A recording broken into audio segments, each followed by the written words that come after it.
Hi, friends. Welcome to Daily Devotions. For today, at the risk of stealing from my own sermon, I have to share with you a little bit of a reflection on the upcoming text for this weekend because of an encounter that I just had. And one of the reasons I sometimes am like, I can't believe I get paid to do this. This is my job. This is so cool. 1 Timothy chapter 1, verse 5, Paul says to Timothy, I am mindful of the sincere faith within you, which first dwelt in your grandmother Lois and your mother Eunice, and I am sure that it is in you as well. I had this passage read at my ordination because I love it so much.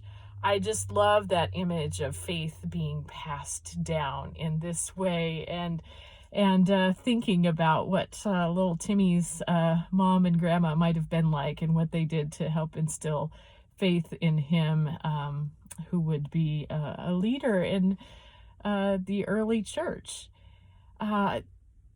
This afternoon, I got to sit and have coffee with a grandmother from our church and her 8th grade grandson. This is a kid who's going through a baptismal education at another church, but had some questions that he wanted to talk over with me. And I was so honored just with his openness and his honesty and his willing to be forthright with a really great list of questions. We talked about what is heaven and hell? What are the meanings of those, and what is that all about? What is sin exactly? And how does God deal with it? What is the meaning of baptism? What is prayer and what is it for? What is the purpose of church? These were all things he'd been thinking about and wanted to have some perspective on. And what a great conversation it was. And man, if there are those of you out there who think that all 8th graders are thinking about is like video games and naps and when dinner is, boy, there's a lot going on in there.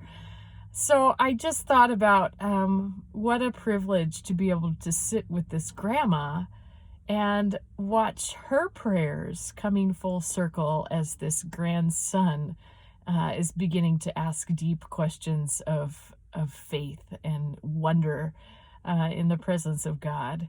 What a joy to be able to accompany them. And, perhaps at times it felt like, those little moments of prayer or conversation, kind of dragging the kids along to church. Maybe it didn't feel like those seeds were being sown very deeply.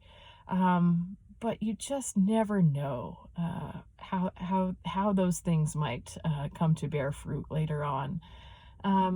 So be encouraged, grandparents in faith, parents in faith, and those of you who may mentor people outside of your family circle. It is so vital and so important that we show up not only with instruction, but with openness to questions being asked, with hospitality to the kind of wondering that people who are young or people who are just new to faith may come with, and a willingness to sit down and to listen. Thank you for making that part of my job. Thank you for giving me the opportunity to walk with folks as they are exploring faith. And thank you to the parents, the grandparents, and the many mentors who have supported, walked with, and prayed for me over the years. I am grateful to each one of you. And thank you for the question askers who continue to keep us honest and keep us growing in our own faith. Keep them coming. We love to hear them. God bless you in your sharing, in your questioning, in your growth in faith this week. God be with each of you. Take care.